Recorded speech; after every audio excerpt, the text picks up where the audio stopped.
Bonjour et bienvenue dans Epion, les voix du bien-être.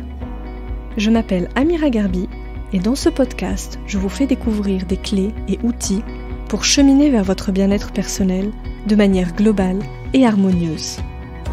Ici, je donne la parole à des praticiens, thérapeutes, chercheurs, écrivains qui font bouger les lignes du bien-être en proposant des approches et des outils innovants pour prendre soin de soi au quotidien. Ce podcast n'a aucune prétention médicale. Il est juste informatif. Pensez à demander l'avis de votre médecin si cela est nécessaire.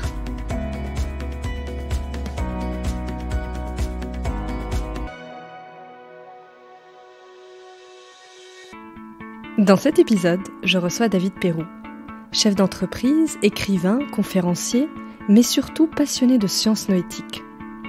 David explore la conscience depuis 30 ans et dévore toutes les parutions sur le sujet jusqu'à ce qu'il décide lui aussi de faire le grand saut et d'écrire des romans sur la conscience, qui se révéleront être des véritables best-sellers. Ici, on décortique ensemble ce qu'est la conscience au regard des derniers débats. Est-elle produite par le cerveau ? À quoi est-elle connectée ? Quel est son lien avec notre bien-être ? On naviguera entre un univers très cartésien et un univers beaucoup plus intuitif qui nous emmènera vers des horizons insoupçonnés. Car pour David, la conscience est ce qui nous lie à plus grand. C'est un voyage vertigineux et passionnant que je vous propose en la compagnie de David. Très belle écoute à tous. David, je suis très heureuse de te recevoir aujourd'hui dans Epion Podcast pour un sujet qui s'annonce très introspectif puisqu'on va parler de la conscience et pas n'importe laquelle, notre conscience. Oh là là, vaste sujet. Vaste sujet. Pour démarrer cette conversation, David, j'avais une question à te poser en introduction pour nos auditeurs, auditrices. Toi, tu es chef d'entreprise, tu viens du milieu du business, mais tu es également passionné de sciences noétiques, de tous les sujets autour de la conscience, de la cosmologie. Et je me demandais ce qui t'a fait te pencher en fait sur ces sujets-là. Bon, en réalité, j'ai vraiment fait les deux en parallèle depuis très très longtemps. C'est-à-dire que je crois à l'adolescence, j'avais déjà des questions auxquelles je ne trouvais pas de réponse. Je m'intéressais à l'univers, comment est-ce que l'univers avait commencé, comment est-ce que la vie était apparue sur Terre, est-ce que c'était par hasard, est-ce qu'il y avait un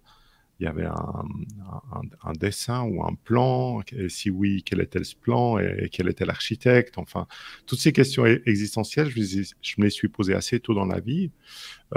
Puis en parallèle, j'ai fait mes études en économie, j'ai obtenu un master en économie et en finance, puis après, petit à petit, je suis devenu d'abord directeur d'une société qui n'était pas la mienne, puis ensuite j'ai créé une société que j'ai dirigée pendant 15 ans avant de la revendre pour devenir écrivain. Donc oui, j'ai dû mixer pendant longtemps ces deux casquettes, celui de chef d'entreprise et puis celui de passionné des grandes questions métaphysiques qui m'ont amené à surtout, durant les 15 dernières années, à me pencher plus particulièrement sur la conscience, parce qu'après avoir étudié tous ces sujets, que ce soit la cosmologie, la physique quantique, les sciences de la vie, je me suis rendu compte que la chose qui les reliait et la chose qui faisait qu'on pouvait finalement les mettre ensemble. On sait que, par exemple, en physique, un des grands problèmes, c'est que la physique quantique n'a pas du tout les mêmes lois que la physique classique. Et pour moi, il y avait un moyen quand même de les regarder sous le même angle, et c'était par le biais de la conscience. Donc, c'est pour ça que je me suis intéressé plus particulièrement à ce sujet, tout en restant chef d'entreprise. Donc tu es bien multicasquette. Donc tu es écrivain, effectivement, parce que tu as publié pas mal de livres, dont certains sont des vrais best-sellers. Et j'en ai un d'ailleurs sous les yeux, c'est Les âmes du temps perdu, qui est préfacé notamment par Ervin Laszlo, qui est un philosophe des sciences, et qui écrit au sujet de ce livre que c'est de la science déguisée en une histoire capable de changer le monde. Et la question qui me vient, c'est pourquoi tu t'es dit que le roman, c'était le meilleur outil pour vulgariser toutes tes recherches, tout ce que tu fais depuis des années ? Alors, en fait, je ne me le suis pas dit comme ça. C'était un chemin pour arriver au roman, un chemin où finalement j'ai été la marionnette d'un destin un peu plus vaste, parce que j'avais, à force d'étudier la conscience, Je rencontrais des scientifiques, je rencontrais des philosophes, je rencontrais même des religieux, et surtout, je rencontrais pas mal d'expérienceurs, de gens qui ont réellement vécu des états de conscience non ordinaires et puis qui pouvaient me raconter leur histoire. Alors, je les rencontrais en personne ou alors je lisais des témoignages. Il y a il y a beaucoup d'endroits où on trouve des banques de témoignages de ce genre de personnes. Et de fil en aiguille, je me rendais compte que ces gens-là, quand on avait une discussion ensemble, me disaient, mais c'est fou tout ce que tu connais au sujet de la conscience. En plus, c'est une connaissance transversale, donc tu devrais écrire à ce sujet-là. Moi, j'ai pris cette indication. D'abord, j'ai un peu ri parce que j'étais pas du tout écrivain. Puis à force de l'entendre, je me suis dit, bon, ben, il faut que j'écrive quelque chose de sérieux. Il faut que je fasse des parallèles entre toutes ces disciplines pour expliquer comment la conscience est un peu partout à la fois. Et ça n'a pas marché. Ce que j'ai écrit, c'était vraiment un énorme résumé de connaissances qui existaient déjà. C'était ennuyant. Donc, je ne l'ai jamais publié.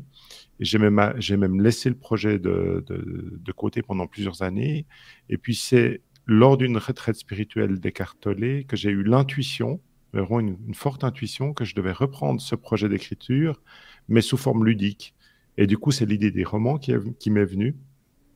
Et c'est au fait comme ça que je me suis rendu compte que finalement, en utilisant ce biais-là, j'arrivais à partager mes connaissances tout en amusant les gens, tout en n'ayant pas peur de m'auto-censurer. Parce que le problème de faire un livre scientifique, c'est que la science a quand même des protocoles qui sont très rigides et que la conscience, elle se joue de ces protocoles complètement. Et du coup, vraiment, c'est un vrai challenge d'essayer d'expliquer la conscience avec la rigidité de la science. Donc, quand j'ai pu m'en affranchir en me disant bah, simplement, c'est des romans. Dans mes romanciers, il y a des scientifiques. Donc, les personnages scientifiques ont plus une casquette rigide, ou en tout cas, ils voudront traiter la conscience dans un certain protocole. Puis j'ai d'autres personnages qui, eux, ont fait des expériences ou d'autres choses qui vont partager leur vécu. Et je peux allègrement mélanger ça avec mon imagination, avec les informations que je reçois, les images que je reçois quand j'écris mes romans, pour en faire quelque chose qui sort des cadres que m'aurait imposé un livre plus sérieux. Super, et je crois que c'était une bonne décision in fine, Oui, vu le je pense, succès de ouais. tes livres. Exactement, ouais. Oui, je pense pas que j'aurais pu intéresser les gens avec des livres trop rigides. Alors maintenant, on va entrer dans le vif du sujet de la conscience. Est-ce que tu peux nous réexpliquer, David, comment a évolué notre conception de la conscience et notamment son rapport à la matière avec justement le développement de la physique quantique? Et je pense à l'approche post-matérialiste de la conscience qui se développe de plus en plus. De quoi on se parle? Si tu veux, pendant quand même assez longtemps, quand je dis assez longtemps, je parle quand même de la science moderne, parce qu'avant, il y avait toute l'époque où les religions avaient le devant de la scène.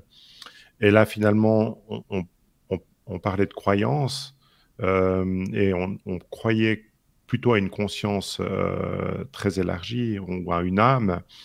Puis ensuite, la science est venue remettre de l'ordre dans tout ça en disant arrêtez de nous brûler quand on vous dit que c'est pas vrai. Nous, on a des preuves qui nous montrent, on a des protocoles rigides qui font que si on énonce quelque chose, on sait que c'est vrai. Et au fait, ce qu'a fait la science, c'est qu'elle s'est intéressée à plein de sujets. Puis à un moment donné, elle a aussi dû essayer d'expliquer qu'est-ce que c'était la vie, pourquoi la vie était apparue sur Terre. Et puis, au fur et à mesure, elle a dû toucher à la conscience. Mais la conscience, ou même l'explication des secrets de la vie, n'entrait pas vraiment dans les protocoles scientifiques rigides. Donc, à un moment donné, ils ont mis tout ça sur le compte du hasard. Et la science très matérialiste a utilisé le hasard pour expliquer plus ou moins tout ce qui fait qu'on est vivant et conscient aujourd'hui. Et puis, l'autre postulat, c'est des postulats, hein, c'est des hypothèses, personne n'a jamais prouvé quoi que ce soit. L'autre grosse hypothèse qu'ils ont faite, c'est que la conscience que nous avons d'expérimenter la vie comme nous l'expérimentons est une chose qui est autogénérée par la complexité de notre cerveau. Aujourd'hui, on sait que c'est une hypothèse qui n'est pas forcément fausse, mais elle n'est pas complète. C'est-à-dire que oui, on a une conscience autogénérée par notre cerveau, on la connaît bien, hein, c'est notre mental, c'est la voix qu'on entend de notre tête, c'est notre côté rationnel.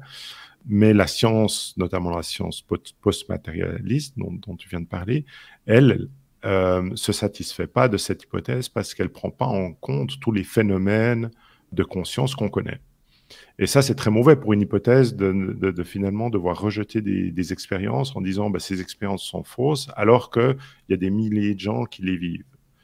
Et des expériences de conscience non ordinaires, il y en a vraiment, vraiment énormément et de toutes sortes.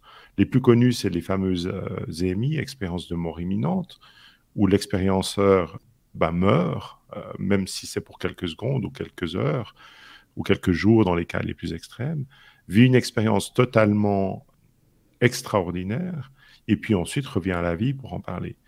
Mais il n'y a pas que ça, il y a aussi des gens qui sont capables de faire des sorties astrales, des sorties hors du corps, certains sous protocole scientifique. Il y a la médiumnité, il y a des états d'extase qu'atteignent les grands méditants. Donc, il y a beaucoup, beaucoup d'expériences de conscience qui n'entrent pas dans cette hypothèse de conscience autogénérée par le cerveau. Parce que si elle était autogénérée par le cerveau, ce serait quand même une chose qui est en fait une résultante du corps physique et qui ne peut pas s'en détacher. Or, toutes ces consciences, tous ces états de conscience non ordinaires parlent d'un détachement de la conscience du corps matériel. Donc, en fait, l'explication n'est pas complète. Et à cette explication d'une conscience autogénérée par le cerveau, il faut ajouter l'explication d'une conscience exogène, c'est-à-dire une conscience qui se trouve à l'extérieur du corps humain. Et du coup, le corps humain est capable de la capter. Donc, il agit plutôt comme un émetteur-récepteur de cette conscience exogène.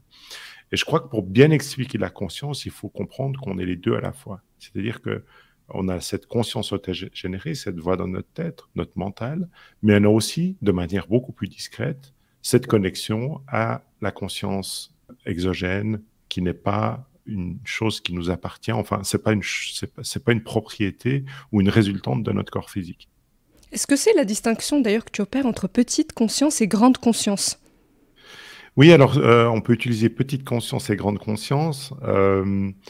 Moi, j'utilise aussi, là je suis en train d'écrire un livre qui traite pas mal de ça, pas que, mais qui traite pas mal de ça, où j'utilise conscience mentale et conscience esprit pour les différencier.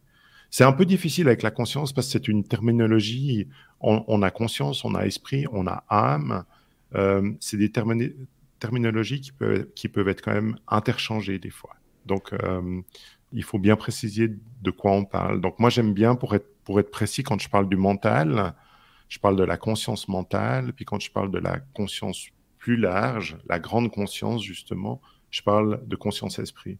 Donc, la conscience mentale, c'est la pensée, finalement ? Alors, la pensée, c'est un produit de notre conscience mentale. Donc, le fait de créer des pensées, la voix qu'on entend dans notre tête, c'est un produit de la conscience mentale. C'est d'ailleurs le produit qui nous empêche souvent de nous connecter à notre conscience-esprit, parce qu'on en a trop, on en crée trop. On sait que, par exemple, l'anxiété aide à surproduire des pensées, puis on arrive à des extrêmes. Je crois qu'actuellement, le nombre de pensées moyennes chez l'être humain est à peu près de 30 000 par jour, donc on arrive vraiment à des extrêmes qui font qu'on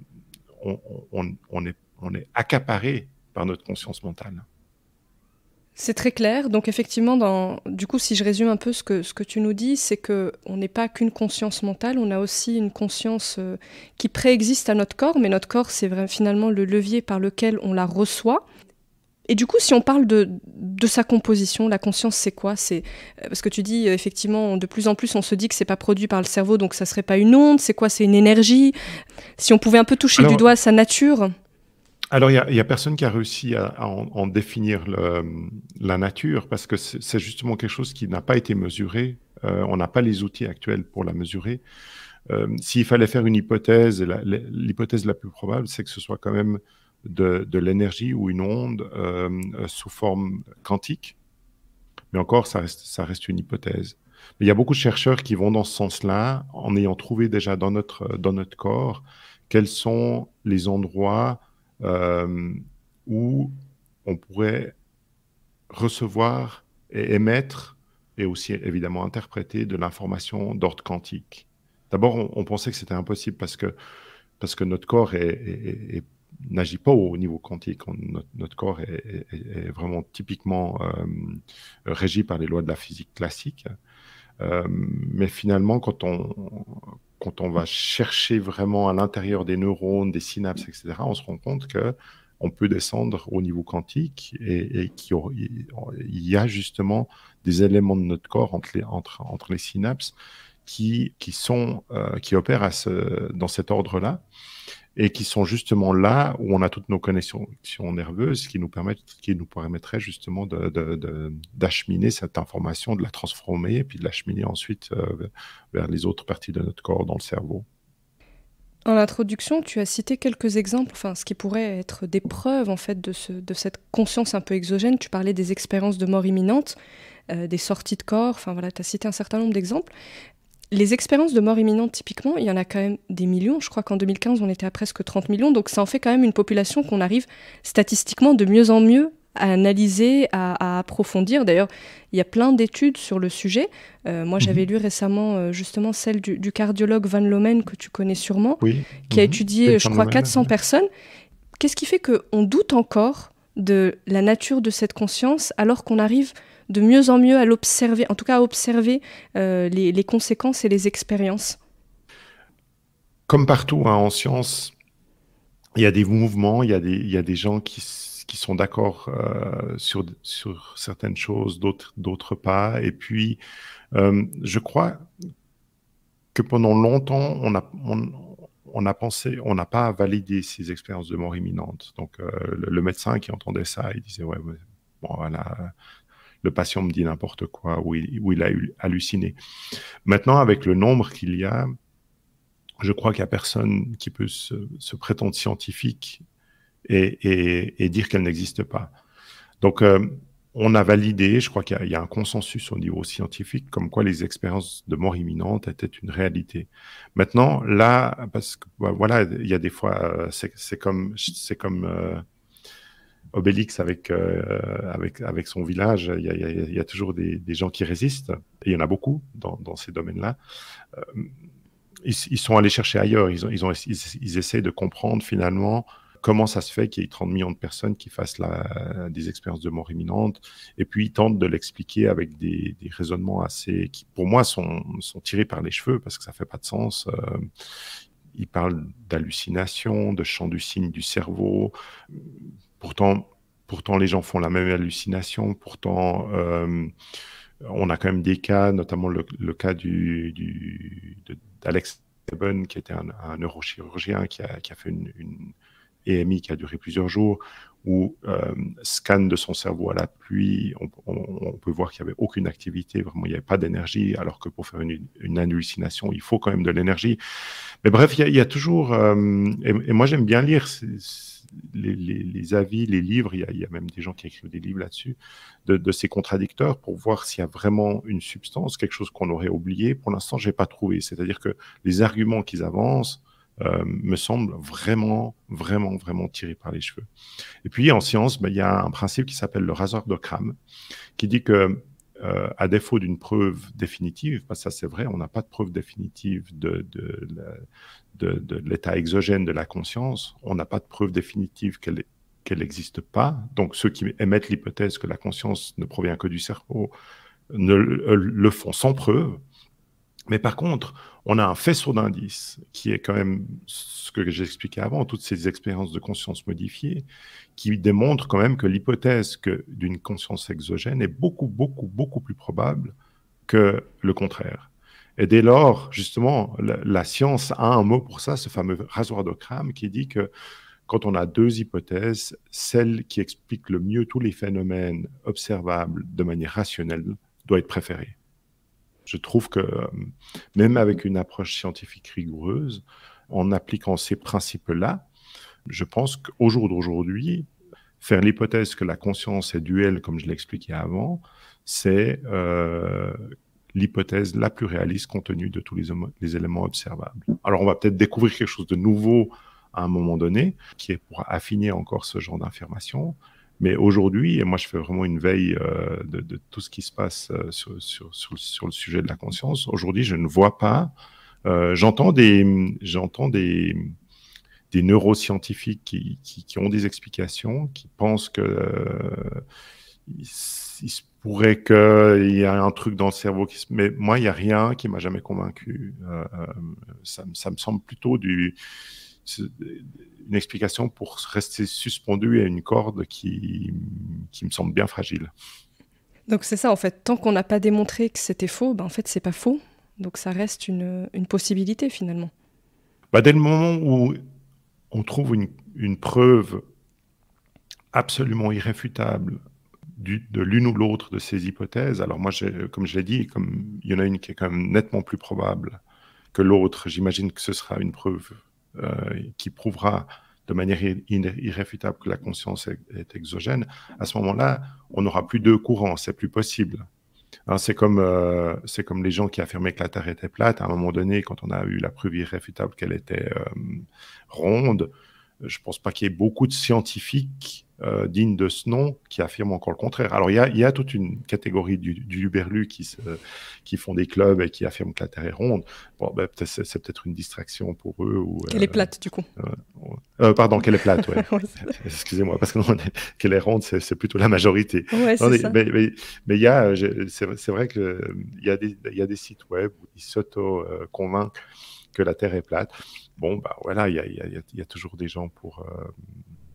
je pense que quoi qu'on dise, il y a toujours des gens pour affirmer le contraire. Mais au niveau scientifique, j'imagine que le jour où il y a une preuve qui n'est plus du tout... dont on ne trouve plus rien, hein, parce qu'actuellement, la preuve, ce serait un peu comme... on a la porte devant nous, mais il y a encore 2-3 trous dans la porte, et puis il y en a qui aiment regarder dans le trou de la porte. Mais le jour où il n'y a plus aucun trou et qu'on ne voit plus que la porte, il faudra bien qu'on admette qu'elle est là. Est-ce que tu penses que la conscience, c'est le propre de l'homme? Parce que si on prend ce paradigme du conscience exogène, finalement, ça pourrait marcher avec les animaux, les plantes, enfin tout ce qui est un véhicule, enfin un corps vivant, pourrait véhiculer une sorte de conscience, finalement. Alors moi, je suis persuadé que ce n'est pas le propre de l'homme. Je suis persuadé que la conscience est le propre du vivant. Et du vivant au sens large. Je pense que même le minéral fait partie du vivant. Après, j'imagine que selon quel type de vivant on est, on a des facultés plus ou moins importantes à se connecter à cette conscience ou à l'interpréter, je ne sais pas. Peut-être que la conscience nous traverse tous et puis selon la capacité de réception et d'interprétation qu'on a, ça fait qu'on a l'air plus évolué ou pas. Après, l'homme a toujours tendance aussi à penser qu'il est plus évolué parce qu'il se voit de son point de vue à lui, hein, mais on ne sait pas à quel point, je sais pas, un cétacé, une baleine, quel genre d'intelligence elle peut avoir. On voit des comportements qui sont extrêmement sages et intelligents.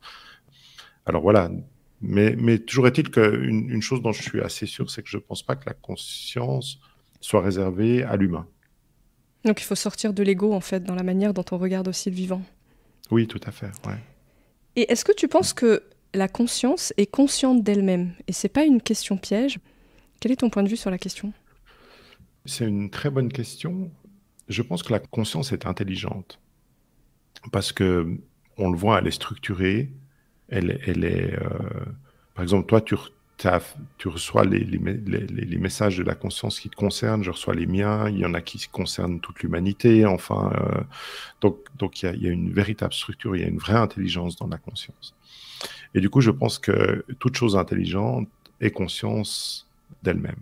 Donc, je pense que la conscience est consciente d'elle-même. Mais après, on arrive dans des considérations tellement vastes et tellement larges, parce que je pense aussi que la conscience est présente dans tout l'univers. Donc, savoir quel niveau de conscience est consciente de quel niveau, je ne sais pas, ça devient...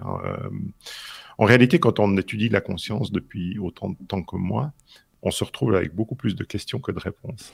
Mais je crois que c'est le propre de beaucoup de choses, quand on va vraiment au fond des choses et qu'on essaie vraiment de les comprendre. En fait, c'est un peu l'effet de l'analogie d'un gamin qui grandit, je sais pas, un petit Népalais qui grandit devant une chaîne de montagnes et il est dans son village et puis il se dit, le jour où j'arriverai en haut de ce sommet, peut-être que je verrai le monde entier.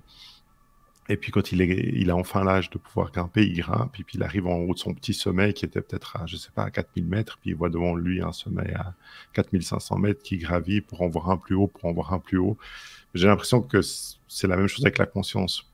Plus on gravit, plus on passe une étape, plus on voit un horizon encore plus vaste qui s'ouvre derrière. Plus on sait, moins on sait en fait. Oui, exact. Ouais. Mais c'est connu, hein. C'est connu.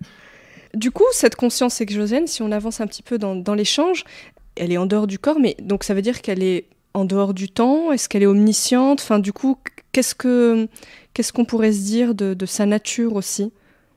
Ben là, c'est vraiment... c'est assez difficile à dire parce que je pense que c'est une nature tellement complexe qu'on ne fait qu'en égratigner la surface. Maintenant, par rapport à tes questions, est-ce qu'elle est en dehors du temps? Oui, il y a une partie de la conscience qui est capable de... En réalité, la conscience, pour moi, elle est multidimensionnelle. On sait que l'univers a plus de dimensions que les 3 dimensions de la matière, de l'univers matériel, 3 dimensions plus le temps. On sait qu'il y en a beaucoup plus. Pas mal de théories qui essayent, par exemple, de réunifier la relativité générale d'Einstein à la physique quantique. Et pour faire ça, ils passent par des théories comme la théorie des cordes qui demandent de rajouter des dimensions à l'univers. On sait aussi que quand les expérienceurs, que ce soit les expériences de mort imminente, les sorties hors du corps, eux, ils voient très clairement qu'à un moment donné, ils sortent de leur corps, ils se retrouvent toujours dans la dimension tridimensionnelle de la matière, et puis à un moment donné, il se passe quelque chose qui fait qu'ils en sortent, et ils s'en rendent bien compte qu'ils sont plus du tout dans la même dimension, et que dans cette ou ces autres dimensions qu'ils peuvent visiter, ben, il y a le temps qui s'efface, qui n'a plus lieu, qui n'est plus ou qui est très différent. Et ils ont toujours leur conscience. Donc ça veut dire que la conscience, elle voyage à travers ces dimensions et elle s'affranchit du temps, en tout cas du temps comme on le connaît ici sur Terre. Dans les études aussi autour des expériences de mort imminente, il y a des patterns, en tout cas des schémas qui semblent se reproduire. Il y a notamment ce sentiment, en tout cas d'amour, de bienveillance qui revient dans les récits des personnes qui ont vécu ces expériences de mort imminente. Quel lien, toi, tu opères entre ce sentiment, enfin, si on peut le qualifier de sentiment, et la conscience? Bah, tu as demandé si la conscience était intelligente et il semblerait que les personnes qui vivent des expériences de conscience modifiées, comme les expériences de mort imminente, rencontrent aussi des formes de conscience qui dégagent un amour incroyable. Donc, tu as raison de le surligner, mais dans le récit d'une expérience de mort imminente, si la personne a été à l'étape suivante, hein, parce que la première étape, c'est vraiment la sortie hors du corps. Donc, on reste encore dans la dimension tridimensionnelle. On voit son corps de haut, on voit les secours, etc. Puis souvent, après ça, on est attiré par une lumière et on passe à travers un tunnel. Alors, mon interprétation et l'interprétation de pas mal d'autres personnes avec qui je parle dans ces domaines-là, c'est que le tunnel représente, ou en tout cas, c'est le chemin d'accès. Soit c'est le chemin d'accès, soit il représente, soit c'est les deux, mais un changement de dimension. Et quand on arrive dans une autre dimension, on a souvent affaire à cette fameuse lumière très brillante, qui est vivante et qui est pleine d'amour. Alors, est-ce que cette lumière est la conscience pure ou est-ce que c'est un être qui est en connexion avec la conscience? Ça, je ne sais pas. Donc, il y a peut-être cette nuance à faire de se dire est-ce que l'amour provient directement de la conscience ou l'amour provient d'un être connecté à la conscience, mais un être qui visiblement n'est plus affranchi ou n'est pas affranchi aux dimensions matérielles. Oui, aux souffrances qu'on peut vivre en tant qu'humain, parce que c'est vrai que ceux qui reviennent de ces expériences, il y en a plusieurs qui disent je n'ai pas voulu revenir en fait dans mon corps terrestre, quoi. Ce qui est assez intriguant quand on entend ça quand même. En fait, on a toujours l'impression que la mort, c'est terrible, c'est la fin de la vie. De nouveau, c'est notre faculté à toujours imaginer que le monde tourne autour de nous et qu'on est probablement la meilleure version de la manifestation de la conscience. Et du coup, de notre point de vue, à nous, quand on est incarné dans notre corps humain, le fait de mourir, la fin de cette expérience, ça paraît être la chose la plus horrible. Mais en réalité, les gens qui meurent se rendent compte qu'en fait, c'est bien plus agréable. Ça ne veut pas dire qu'ils veulent pas... Oui, sur le moment, souvent, ils ne veulent pas revenir. Mais après, ils ne regrettent pas d'être revenus. Parce que je pense qu'on vient dans ce corps, notre conscience exogène décide de revivre une aventure avec un corps humain pour une bonne raison. Donc, toujours est-il que c'est très difficile dès le moment, surtout si ça se passe soudainement, dans les expériences de mort imminente, tout d'un coup on se retrouve à l'extérieur de notre corps, on change de dimension, on se retrouve avec des êtres, on reçoit cet amour inconditionnel. Le fait de retourner à la condition humaine est très difficile. Donc ça semble quand même dire que ce qui vient après, il y a de quoi s'en réjouir. C'est pas forcément le trou noir comme on l'appréhende souvent aujourd'hui. Oui, c'est ça. La mort, c'est peut-être le début de la conscience, finalement. Et là, on ouvre des portes, un champ des possibles assez large. Alors, le début de la conscience, je ne pense pas, parce que je pense que le début de la conscience, il date d'avant notre propre vie, et puis notre conscience nous accompagne tout au long de notre vie. Mais c'est le début d'une nouvelle forme d'expression de la conscience. Ouais. Enfin, elle n'est probablement pas nouvelle, mais c'est-à-dire qu'à un moment donné, je pense que la conscience, elle vient se manifester dans un corps humain, et du coup, je pense qu'il y a, comme pour tout, il y a des bénéfices et il y a des désavantages. Les bénéfices, c'est probablement qu'on peut justement jouir de tout ce que peut apporter le corps humain, comme les sens, le goût. Les désavantages, c'est que pour une conscience qui, à mon avis, n'est pas soumise ni au joug du temps, ni au joug ni à l'espace, elle a très peu de contraintes. Ben, le fait d'être contrainte pendant un moment qui doit être un moment assez court à l'échelle de l'univers, d'être contrainte par le corps matériel, ça peut être assez frustrant. Et du coup, quand on s'en libère, il y a une sorte de ah ben voilà, c'est un peu, on sort de ce caisson et puis on retrouve cet état très fluide qui est la conscience non incarnée. D'ailleurs, en t'écoutant, je me disais, mais d'ailleurs, pourquoi ce corps, en fait? Qu'est-ce qui fait qu'une conscience choisit un corps? Mais ça, je pense qu'aujourd'hui, on ne sait pas y répondre, mais ça soulève quand même des questions sur notre identité aussi. Oui, tout à fait. Je pense qu'on est... J'imagine, si je devais faire des hypothèses, le corps nous permet justement de vivre des expériences de manière différente. Donc, je pense qu'il y a quelque chose, je ne saurais pas expliquer quoi, mais il y a quelque chose qui a à voir avec le fait de faire une expérience qu'on ne peut pas faire si on n'a pas un corps humain. Quoi, si tu vas skier un jour, tu seras peut-être très contente d'enlever tes chaussures de ski et tes skis à la fin de la journée, mais l'expérience du ski, tu pourras la faire que si tu décides de mettre des skis. Oui. Ouais, et des chaussures de ski. Pourtant, tes pieds ils vont être compressés, tu auras peut-être des problèmes d'équilibre si tu n'as jamais fait de ski avant. Ce ne sera pas quelque chose de facile, mais c'est une expérience que tu ne pourras faire que si tu décides de mettre des skis. Oui, je comprends. La métaphore donne plus de sens, du coup, à l'existence humaine incarnée, du coup. Ah, je ne savais pas. Je sais pas si une métaphore sur le ski va donner beaucoup de... Non, mais elle fait sens. En tout cas, elle fait sens. David, dans tes romans, il y a un concept que tu reprends, c'est le concept de chant akashique, chant quantique. Il y a plusieurs dénominations. Est-ce que tu pourrais nous réexpliquer, en tout cas réexpliquer aux auditeurs, auditrices, ce que c'est que ce chant akashique quantique? Bien sûr. Bon, alors, on a vu, du coup, que l'univers a plusieurs dimensions. Et il semblerait, c'est nouveau des hypothèses, mais c'est comme la conscience, l'hypothèse la plus probable compte tenu de tout ce qu'on connaît aujourd'hui, c'est qu'il y a une partie de l'univers qui soit un champ d'information. Il y a des scientifiques comme justement Erwin Laszlo qui a préfacé Les âmes du temps perdu, Ils expliquent ça très bien. Moi, j'ai pas cette capacité. Il faut aller loin. Hein. Ils vont puiser ça dans la théorie du chaos, l'univers hologramme. C'est des concepts très, très compliqués et peu intuitifs, mais qui font beaucoup de sens au niveau de leur explication et qui reposent vraiment sur le fait que l'univers, donc une grande partie de l'univers inconnu, parce qu'il y a 95% de l'univers dont on sait qu'il existe, mais on ne sait pas du tout ce que c'est. Il y a une forte chance qu'une grande partie de cet univers inconnu soit un énorme champ d'information.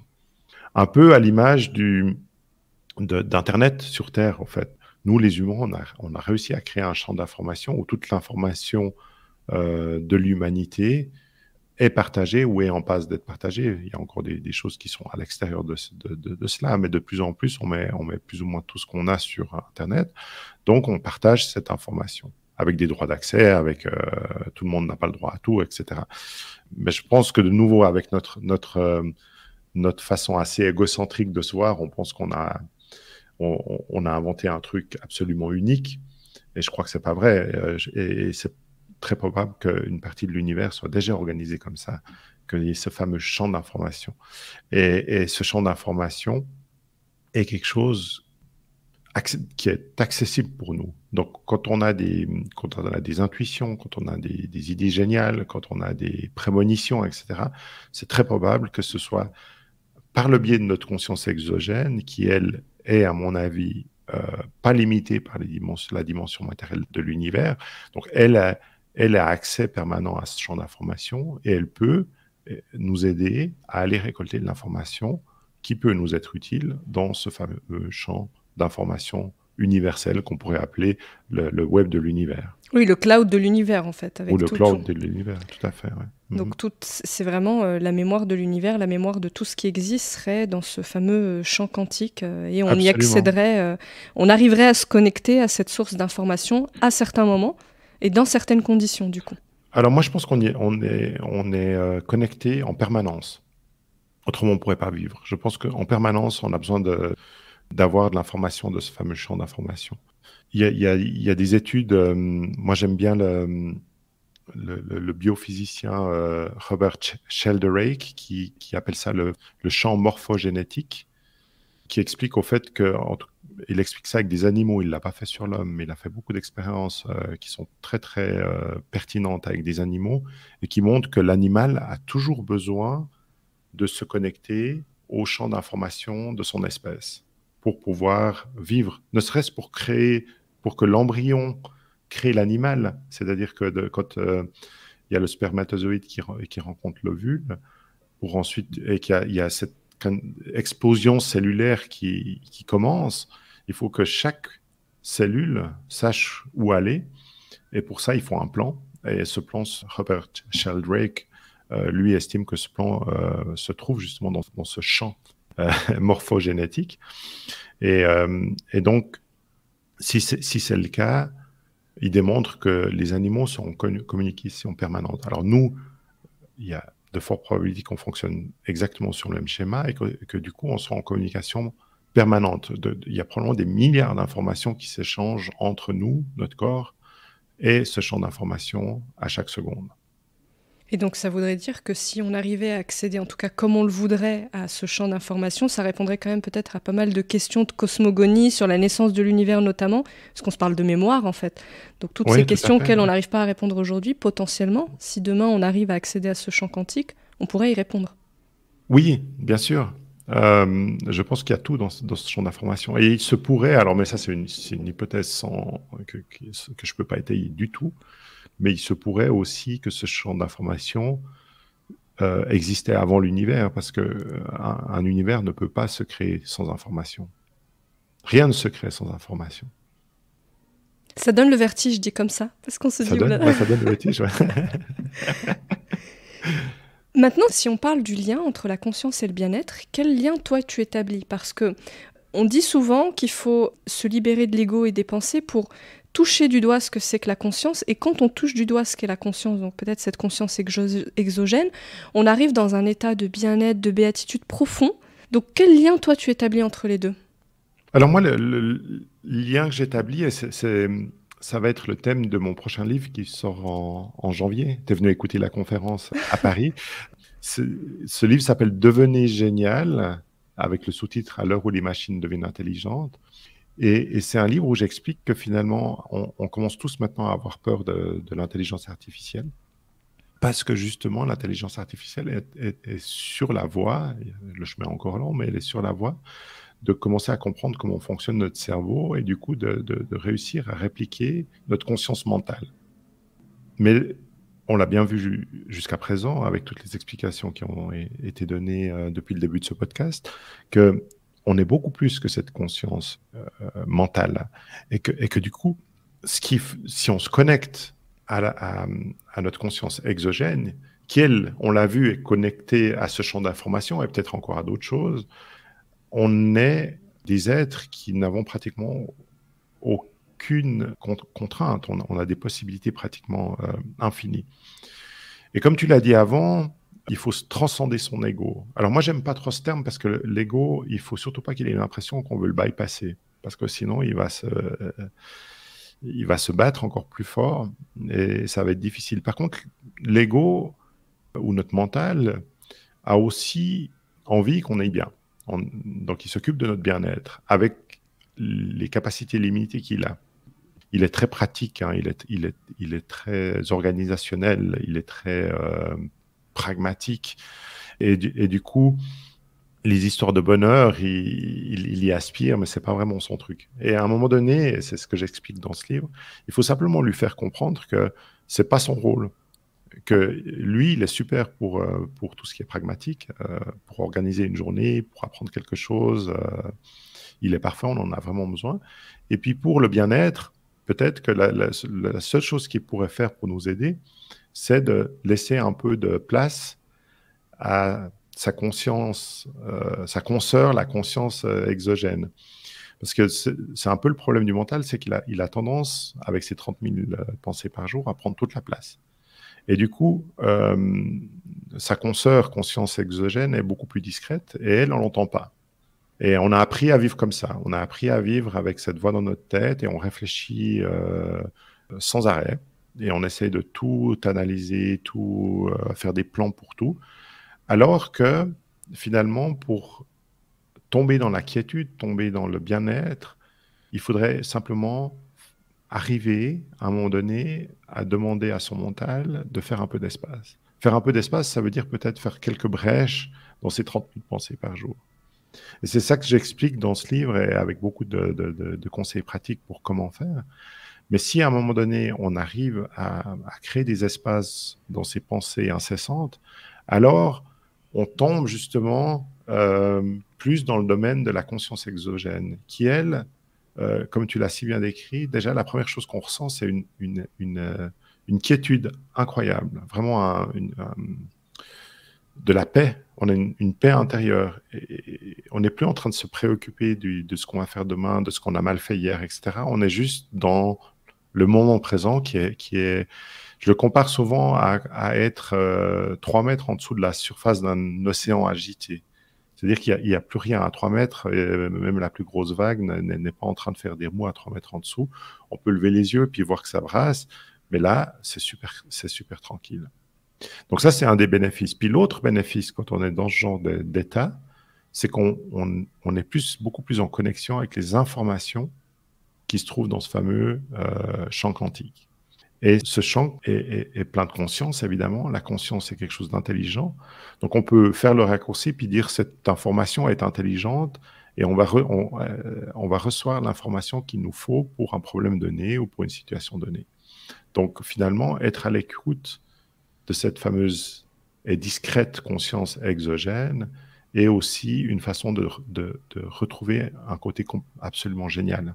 D'où le titre Devenez génial. Ouais. Et quels outils on a à notre disposition pour y accéder? Est-ce que, par exemple, la méditation, la respiration, tous ces outils qui permettent justement de calmer le mental sont des bonnes voies pour accéder à cet état de conscience un peu modifié? Oui, alors je ne vais pas te surprendre avec les outils. Les outils, on les connaît tous. Enfin, tous ceux qui s'intéressent au développement personnel connaissent les outils. La seule chose que moi, j'ai essayé de faire dans ce livre, c'est de les mettre dans l'ordre. Parce que j'ai un peu l'impression que c'est la seule chose qui manque. C'est-à-dire qu'il y a il y a des gens qui sont spécialisés dans la respiration, il y a des gens qui sont spécialisés dans la méditation, il y a des gens qui sont spécialisés dans le développement personnel, la libération de ses peurs, etc. Et tout ça, c'est super utile. Mais je pense qu'il y a un ordre, dans le sens où ça sert à rien de méditer si on n'est pas au clair, au calme, et on est bourré de peur. Parce qu'à ce moment-là, on va offrir à son cerveau un espace qu'on veut vide, mais qui ne sera pas du tout vide. Ce sera un espace où nos pensées vont se dire « c'est bon, il fait rien, il est assis sur une chaise, en tailleur, ou pas. » Moi, je peux pas, je suis pas assez souple. Donc là, on va rien résoudre, on va trouver hyper pénible de se retrouver là assis, à essayer de ne penser à rien, alors que nos pensées, elles nous bombardent.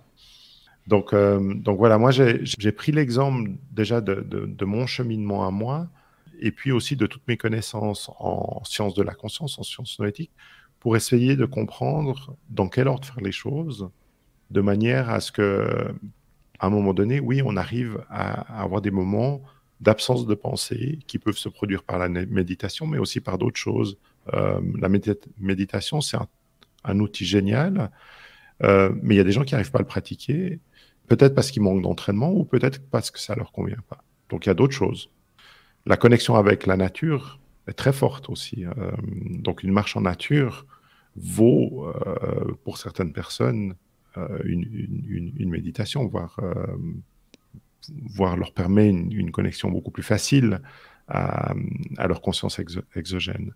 Donc voilà, l'idée, c'est finalement de se créer un chemin. Les outils, on les a. Pas d'outils à réinventer, à mon avis. Mais c'est plus finalement par quoi on commence, par quoi on continue et par quoi on finit. Ça, c'est une chose. Puis après, il y a un deuxième volet tout aussi important. C'est une fois qu'on arrive à accéder et à être plus intuitif, parce que c'est ce qui se passe. Plus on accède à ce champ d'information, plus on va devenir intuitif. C'est ensuite d'être capable de différencier ses intuitions de ses pensées, qui est un autre chapitre assez complexe. Donc il faut varier les outils et voir finalement ce qui nous parle et fonctionne le mieux. On n'a pas tous les mêmes fonctionnements et un outil peut marcher avec l'un mais pas avec l'autre. Il y a ça, et puis après, je pense quand même qu'il ne faut pas prendre les outils dans n'importe quel ordre. Moi j'ai un modèle que j'ai créé vraiment sur mon expérience et sur toutes ces... J'ai bientôt maintenant 30 années d'études sur la conscience. Et je me suis rendu compte, par exemple, que ça servait à rien d'essayer de diminuer les pensées si on avait un cadre de pensée qui était rigide. J'aime bien comparer ça, je le fais en conférence, à un enclos à moutons. Donc, sachant qu'on en a à peu près 30 000 par jour, peut-être que la première chose à faire avant d'essayer de se libérer de certains de ces moutons, c'est d'agrandir l'enclos. Parce qu'avec 30 000, même si on en enlève 15 000, on en enlève la moitié, mais que l'enclos est toujours très petit, ça ne changera pratiquement rien. Ce sera toujours une pensée après l'autre, avec aucun espace entre les deux. Donc, moi, je préconise d'abord de faire un travail sur ses croyances, sur ses pensées et ses croyances. Puis ensuite, de commencer, de regarder déjà si on est en état réceptif. Donc, je parle du nerf vague, de comment arriver en état parasympathique. Je pense que ça ne sert à rien de méditer ou d'essayer de faire une marche en nature, ou même de pratiquer d'autres exercices de pleine conscience ou de présence, si on est toute la journée en mode sympathique. C'est impossible, c'est-à-dire qu'on est dans un mode où notre moulin à penser est suractivé. Donc, il faut d'abord faire le switch off avant d'essayer de faire de l'espace dans ses pensées. Donc, c'est juste de se dire finalement, il y a beaucoup d'outils, mais utilisons-les les uns après les autres. Commençons pas... si on reprend l'analogie du ski, tu auras compris que j'aime bien le ski. J'étais, quand j'étais jeune, aux études, prof de ski pour me faire un peu d'argent. Logiquement, on commençait toujours par une piste bleue ouverte. Et puis, on allait dans une piste noire quelques semaines après ou quelques mois après. Donc, je pense qu'avec les outils de pleine conscience, c'est la même chose. Et c'est probablement une des choses où on a besoin d'un peu d'éclaircissement actuellement. C'est dans tous les outils qu'il existe, comment les utiliser et dans quel ordre. Très clair, David. Pour finir cette conversation et ouvrir justement un peu la conversation, je voudrais qu'on parle de l'intelligence artificielle et de son lien avec la conscience. L'intelligence artificielle qui est, on va dire, assez décriée en ce moment. Il y a des discours notamment très alarmistes autour de ce sujet. Et hier, justement, je lisais une citation de Mo Gauda, qui est l'ancien Chief Business Officer de Google X, qui disait quand même quelque chose d'assez fort. Il dit le péril est tel que si vous n'êtes pas encore parent, il faut arrêter de faire des enfants.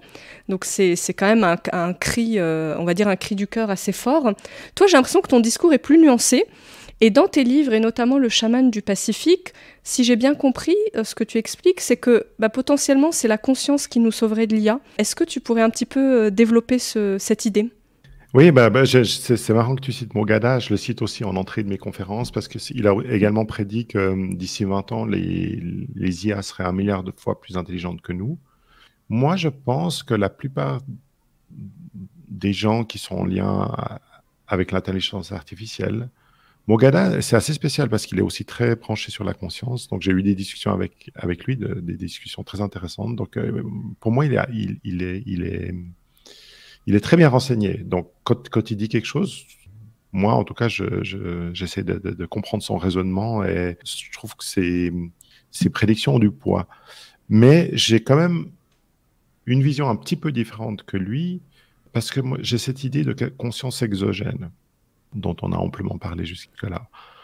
Et pour moi, cette conscience exogène, c'est pas quelque chose que les machines vont répliquer, tout simplement parce que déjà, ceux qui programment les machines ne les programment pas avec la probabilité ou l'hypothèse qu'elles devront avoir une conscience exogène. Donc, leur préoccupation, c'est plus avec le deep learning. L'idée, c'est de recréer des réseaux neuronaux artificiels. Donc, on est vraiment dans recréer des choses que le cerveau humain est capable de faire. On en est au balbutiement pour l'instant. Il n'y a pas encore... Les intelligences artificielles font des choses très bien, mais quand on regarde le niveau de réflexion qu'il y a derrière, il est encore très faible. Elles sont très fortes, par contre. Ce que je dis dans le chaman du Pacifique, c'est qu'une chose qui va vraiment être à l'avantage des intelligences artificielles, c'est le temps. Elles n'ont pas besoin de temps pour traiter de l'information pratiquement. Elles ont besoin d'un tout petit peu de temps. Notre cerveau a besoin de beaucoup de temps.